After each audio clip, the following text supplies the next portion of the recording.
Hello friends, চেষ্টার আরও একটা মিনি ব্লগে তোমাদের সবাইকে স্বাগত। আশা করি তোমরা সবাই ভালো আছো, সুস্থ আছো। আমিও অনেক ভালো আছি। সকাল সকাল স্নান করে ঠাকুর ঘরে চলে এসেছি। আজকে যেহেতু মনসা পুজো রয়েছে, আমাদের বাড়ির পাশে একজনের বাড়িতে মনসা পুজো হয়, তো সেখানেই পুজো দিতে যাব।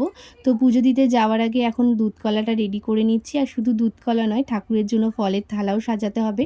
আমাদের বাড়ির ঠাকুরকেও দুধ কলা দেওয়া হবে, তো সেটাও রেডি করে নেওয়া হলো। এখন সমস্ত কিছু রেডি করে চলে আসলাম পাশের বাড়িতে। তো এসে দেখলাম এখানেও সমস্ত কিছু গোছানো হয়ে গেছে, শুধু ঠাকুর বসানো হয়নি। এরপরে ঠাকুর মশাই এসে নিয়ম করে ঠাকুর বসালেন, আরতি করলেন।